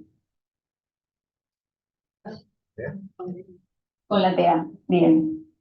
Y la contractilidad no la tenemos porque el corazón está en reposo y nosotros queremos que esté en reposo, ¿sí? Bien, entonces esos puntos son importantes. El otro punto a tener en cuenta es que yo tengo que tratar de reducirle también el consumo de oxígeno. Entonces, ¿en qué otras cosas más me tengo que fijar? Perdón. La SATU venosa. La SATU venosa va a ser lo que me va a decir que ese equilibrio esté bien o mal. Pero para bajarle el consumo, ¿en qué otras cosas me tengo que fijar? Sedado, la temperatura, ¿sí? Que esté bien sedado, que no esté hipertérmico, ¿sí? Ni tampoco hipotérmico, porque eso también, ¿sí? La sedación, la temperatura, ¿sí? Bien, entonces cuando yo logre ese equilibrio de mantener un buen volumen minuto y una disminución, digamos, del consumo, lo que me va a ayudar a medir que ese equilibrio esté bien es la saturación venosa. ¿Y qué otra cosa más me tengo que fijar? ¿De qué más depende el volumen minuto? O sea, la entrega de oxígeno. Hablamos del volumen minuto y ¿qué más me falta? La hemoglobina. ¿Sí? Tiene que tener una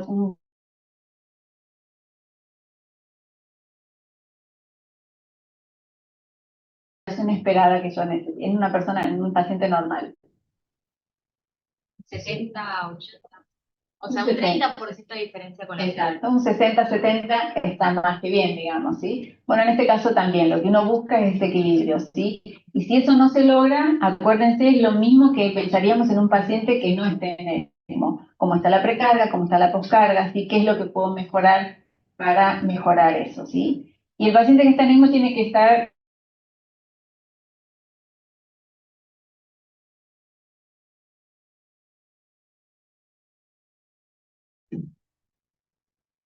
Si eso no va es porque algo tenemos que optimizar. Con esto es lo que hablábamos. Bien, hasta aquí nosotros hemos visto la asistencia, lo que es el ECMO, los distintos modos de ECMO, ¿sí? Que el más que usamos nosotros es el venoarterial, cómo más o menos funciona, ¿sí? Pero para que todo esto funcione hay que tener cierto grado de organización, porque si no, la verdad que sería un lío, digamos, y no lograríamos el objetivo. Es muy importante, y eso también está en las guías, nosotros ya lo habíamos por organización y por forma de enseñar lo habíamos separado así, esto ya está en las guías de la ESO del 2023 también, es cómo organizar, digamos, el mecanismo de ponerlo. Primero la evaluación, el paciente si es candidato a ECMO o no, si las causas son reversibles o no, y las características de la anatomía y la permeabilidad vascular. Porque muchas veces hay pacientes que pueden llegar a ser candidatos, pero por todo todo lo que han sufrido, no tienen los vasos permeables, no hay por dónde poner cánulas. Entonces, eso también es importante tener en cuenta. El equipo, alertar al equipo de cirujanos, enfermero, perfusión, asignar los roles y avisar a hemoterapia. Y el plan de la canulación, o sea, precanulación, confirmar el monitoreo, los accesos vasculares, la vía aérea segura, preparar los fluidos y las drogas de reanimación, la dosis de heparina, los antibióticos, la preparación del quirófano, si va a ser en el quirófano o la preparación de la terapia donde va a ser, y la estrategia de canulación. Es muy importante que antes se junten el médico responsable con el cirujano responsable y vean qué tipo de canulación van a hacer y qué es lo que se necesita. Y post-canulación, lo primero que después ya lo vamos a volver a revisar es confirmar la posición de las cánulas, evaluar el adecuado soporte, digamos, si es el flujo adecuado que necesita el paciente, y hacer el estudio de la coagulación. Eso sería el plan de trabajo, digamos. Ahora bien, rápidamente en cada una de las etapas, precanulación, ¿qué es lo que habitualmente hacemos? Bueno, primero notificamos hemoterapia, evaluamos el estado neurológico, los accesos vasculares, la evaluación cardiológica. Es muy importante saber si tiene o no defecto residual, porque como dijimos es un puente para, si tiene defecto residual se puede estabilizar y al día siguiente ir al quirófano solucionarlo.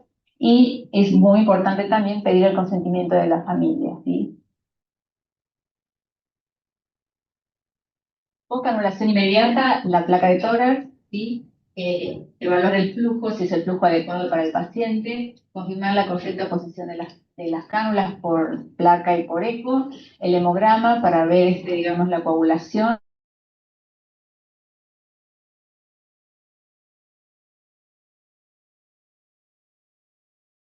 ¿Cuáles son las cosas que uno le tiene que pedir al cardiólogo fundamentalmente que se fije cuando hace el eco, cuando recién pusimos el ECMO? La posición de las cánulas, si las cánulas están bien posicionadas, está en la aurícula derecha y en la aorta, ¿sí? El flujo, si tienen buen flujo, el tamaño del ventrículo, el tamaño de la aurícula izquierda, el tamaño del ventrículo. Ustedes siempre nos escuchan que le decimos está lleno, está vacío,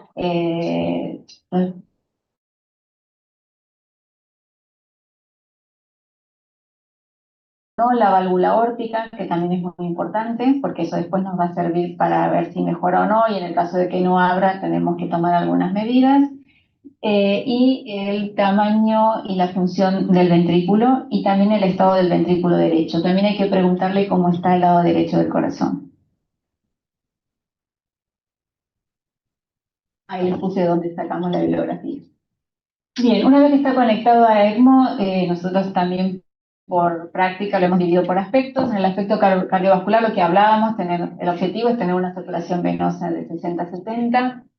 Los NIRS, que son muy importantes, disminuimos el aporte inotrópico endovenoso, prácticamente lo apagamos.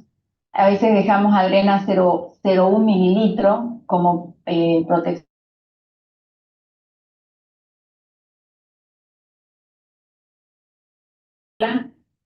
¿Cuáles son las causas en las cuales uno a veces dejaría adrenalina, un inotrópico positivo? Como les decía, en el caso de que la válvula aórtica no abra y el ventrículo izquierdo esté dilatado, lo que uno busca es que el ventrículo descanse. Para que el ventrículo descanse tiene que descomprimir. Entonces muchas veces, si no está venteada la aurícula izquierda, lo que uno hace le deja un poquito de adrenalina para ver si con eso logra abrir la válvula aórtica y eyectar.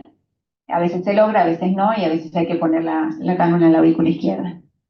Pero habitualmente sacamos todos los inotrópicos. La TAM acorde a la edad, no son pacientes, acuérdense que depende mucho también de la precarga y de la poscarga, son pacientes que no tienen que estar hipertensos, o sea que el percentilo medio, digamos, para ellos estaría muy bien.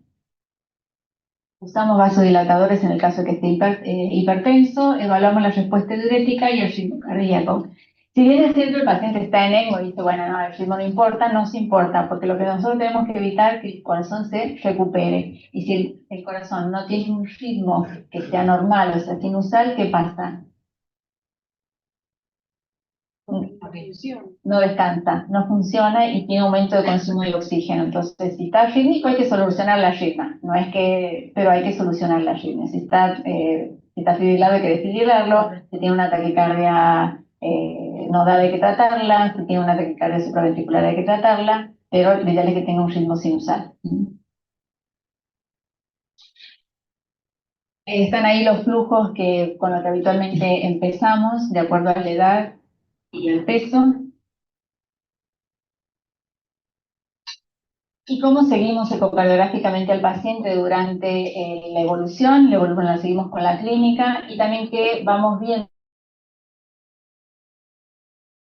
la fracción de eyección, el BPI, que es el grado de apertura, es el volumen minuto que sale por la aorta, ¿sí? El grado de apertura en los adultos miden también el grado de apertura de la aorta, la función del ventrículo derecho y el tamaño de la aurícula izquierda.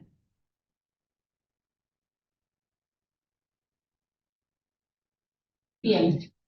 Y esto que también está en la guía, que me pareció importante recalcarlo, es lo que les explicaba recién. Cuando usamos sinotrópicos o vasopresores en el paciente en ECMO, lo que hablaba recién, inotrópico positivo en el caso de que la válvula aórtica no abra, ¿sí? Vasopresores en el caso de que el paciente esté vasopléjico, la droga de elección es la vasopresina. Son las tres situaciones, digamos, y el vasodilatador para bajar la poscarga. Son las tres situaciones en que uno usaría drogas en el paciente en ECMO cardíaco.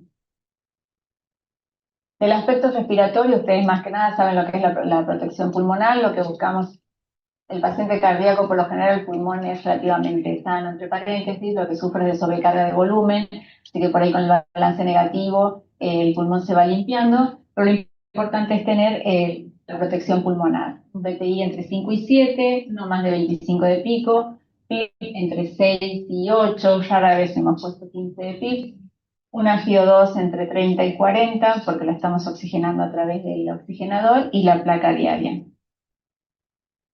El aspecto hidroelectrolítico también es muy importante, lo que nosotros buscamos es balance negativo, nuestros pacientes por la bomba están muy vasoplégicos, han ganado mucho volumen, generalmente están el doble de lo que estaban antes. Entonces, la verdad, el balance negativo, el ajuste de los líquidos, y muchas veces los hemodializamos, ¿sí? Un poco por alteración del medio interno y otro poco para balance negativo, es muy importante.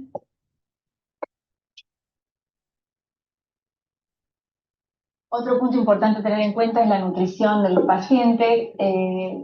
Hemos hecho algunas variaciones estos últimos años, nuestros pacientes terminaban muy desnutridos. En realidad, esta guía me pareció importante porque marca, por ejemplo, del día 1 al día 2 y los días subsiguientes, si es necesario o no la alimentación enteral o cómo lo alimentan. En las primeras 48 horas no es necesario, pueden tener un plan. Sí, a medida que van pasando los días, lo ideal sería la alimentación enteral y después, si no, la alimentación hasta los 5 días no se ha logrado el progreso, se puede con la parenteral. Nosotros estamos en el término medio, digamos, ¿sí? A los 2 días, 3 días empezamos con la parenteral si no hemos podido avanzar de otra manera. Con respecto a la sedación y al aspecto infectológico, habitualmente están con tórax abiertos, así que están con antibióticos, pero aquellos pacientes en que han sido o incluso en los respiratorios que hemos tenido últimamente, solamente si se hace la profilaxis y después solamente si hay algún cultivo positivo o alguna infección sobreagregada. Si no, están sin antibióticos. Sí, hacemos cultivos seriados para evaluar la parte infectológica. Con respecto a la sedación, ustedes saben que hay todo un capítulo de cómo es la sedación, las drogas y la absorción en el ECMO y la membrana. La mejor droga por ahora es la morfina, el fentanilo la verdad que se adhiere demasiado a la membrana, así que usamos opioides, solamente el fentanilo para rescate, si usamos la morfina de regla y relajantes musculares casi nada, pero bueno, porque la idea es que el paciente podamos evaluarlo neurológicamente con la evolución. Un punto importante es la anticoagulación. Acuérdense que estamos sacando toda la sangre y devolviéndola, así que tiene que estar anticoagulado. Estos pacientes del postquirúrgico inmediato sangran un montón, así que hay momentos en que no no tienen heparina, pero una vez que el sangrado se ha estabilizado, comenzamos, digamos, con la anticoagulación. Y es un equilibrio, ¿sí? Ustedes van a ver que a veces estamos medio pasados, que sangra, que volvemos para atrás, es un equilibrio. El TARSED es entre 0,3 y 0,4 de anti-10. Nosotros lo medimos acá con anti-10, en otros lugares no tienen, así que lo pueden hacer con KPTT. Cualquiera de las dos opciones son buenas. El KPTT óptimo que nosotros buscamos en la mayoría de los casos entre un 60 y 80, de acuerdo, digamos, si tiene sangrado o no. Esos son los objetivos que también están en las guías. Y con respecto al monitoreo, nosotros tenemos que monitorizar por un lado el paciente y por un lado el circuito. Habitualmente nosotros lo hacemos, nosotros nos encargamos del paciente y tenemos el especialista que se encarga del circuito. ¿Qué monitorizamos en el paciente? Bueno, la saturación arterial, la venosa, el estado de los órganos, la nutrición, infección, el estado neurológico, y del circuito, la presencia o no de trombos, la función del oxigenador. De ahí ustedes ven que siempre nosotros medimos presiones pre y postmembrana y sacamos gases pre y postmembrana, porque eso nos habla de la salud del oxigenador y la presión que hay en el cono, que sería la bomba. Esto es un monitoreo continuo, ¿no? ¿Y cómo empezamos el destete? Bueno, una vez que vemos que el paciente presenta la mejoría clínica, ustedes mismos se van dando cuenta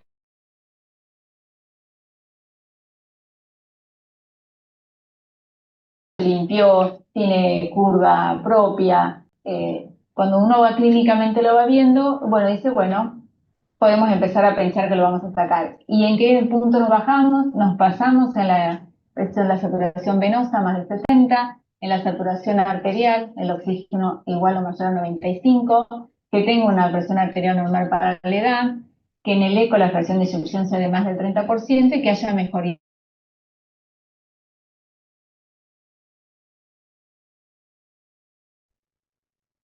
¿Cuáles son los signos de recuperación miocárdica? ¿Qué le pedimos al cardiólogo que se fije o que nos venimos fijando todos los días en el eco? El aumento de la presión de pulso, el aumento de la presión sistólica, el aumento de la CO2 expirada, mejora en la función cardíaca por el eco, el BPI mayor de 10 con una fracción de eyección del ventrículo izquierdo de más del 25% y un MAPSE mayor de 3.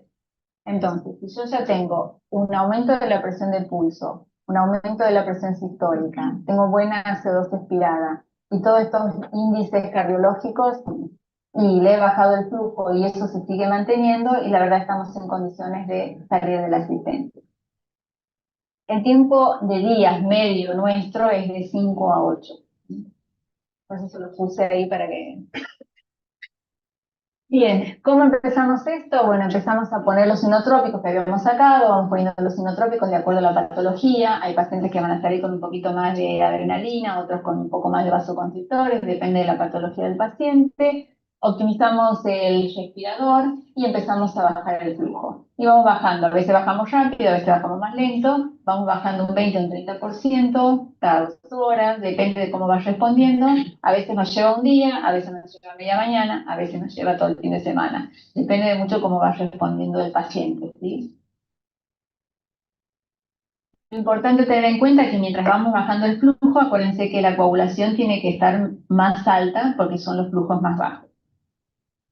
Si está todo ok, procedemos a sacar de la asistencia. Entonces, seleccionamos el paciente. ¿Es el paciente candidato a ECMO? Si sí, tenemos que pensar qué tipo de ECMO va a ser. Si va a ser venovenoso o venoarterial. Si es venoarterial, pensamos en la estrategia de canulación, central o periférico, ¿sí? Para darle soporte adecuado. ¿Cuándo pensamos que haya el soporte adecuado? O sea, ¿qué me tengo que fijar? En la función del circuito, posición de la cánula, si están bien o no, si el flujo que tengo es el adecuado para el paciente y si presenta sangrado o no. ¿Tengo bien la entrega de oxígeno? Examen clínico, ginolidético, láctico, diferencia arteriovenosa de oxígeno y los NIMS. ¿Hay necesidad de descomprimir la aurícula izquierda? Dilatar. ¿Cuándo pienso en eso? Cuando hay dilatación de la aurícula izquierda por eco, cuando hay progresión del edema pulmonar. Si todo eso va bien, evalúo a las 48 horas, ¿sí? Si estamos todo bien, de canulación, tu ruta. Si no está bien, seguimos evaluando. Es la misma forma, esta forma de asistencia. Sí, puedo cambiar a otra forma como veno venoso, por ahí me recuperó el corazón, pero el pulmón todavía no, y lo puedo cambiar de modo, eso se va evaluando. ¿Sí? Eso para otra charla. Pero este cuadrito está bastante claro. ¿Cuáles son las complicaciones? Todas. Ustedes pueden tener complicaciones infecciosas, hematológicas.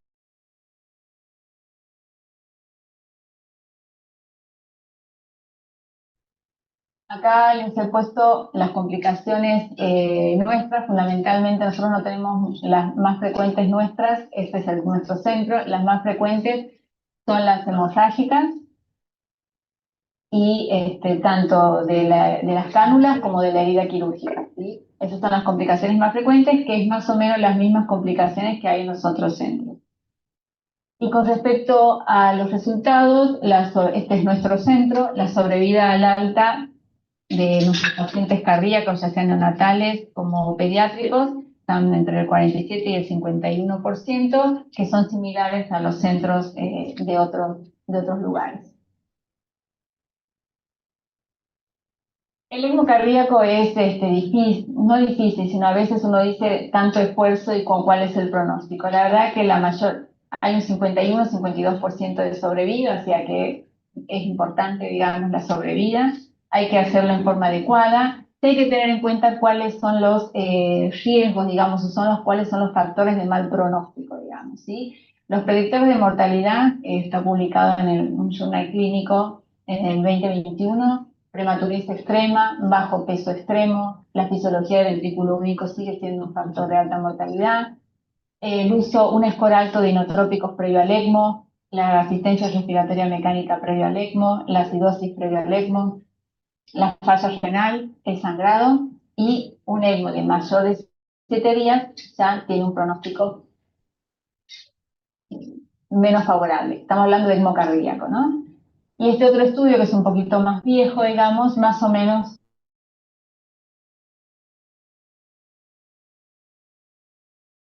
de 10 horas, flujos altos en las primeras 24 horas del ECMO, la persistencia de la acidosis metabólica, la disfunción renal, la persistencia de la disfunción de los órganos a pesar de una buena asistencia y un ECMO de mayor tiempo. Todos estos son factores de mal pronóstico. Lo importante es la selección del paciente, la optimización del tiempo de colocación. No es lo mismo poner un paciente en paro que antes que se pare, y no es lo mismo ponerlo cuando ya está con disfunción de más de 2 órganos que cuando solamente tiene disfunción cardíaca. Los criterios de manejo de la prevención de las complicaciones también son importantes.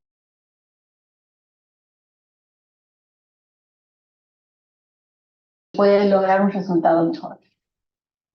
Esto nadie lo puede hacer solo, todos somos importantes, aunque a veces ustedes se sienten que no, todos somos importantes en el sostén de esta terapéutica, y que van a nada. Muchas gracias. Y espero que van a seguir.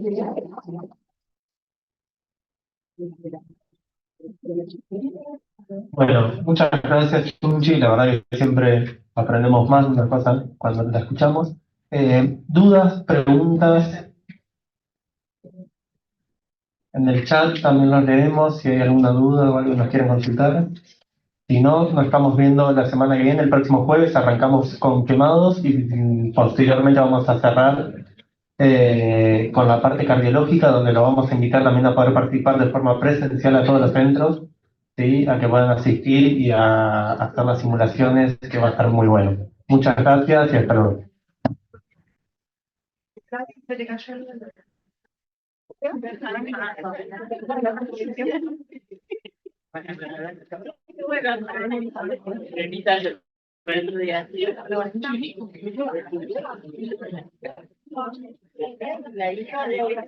Sí, sí, tranquilo.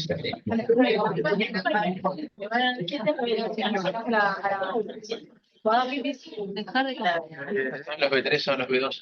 Para que la marcamos a física. Recording stopped.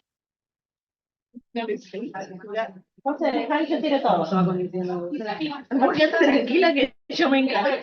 Sí, pero tranquilo.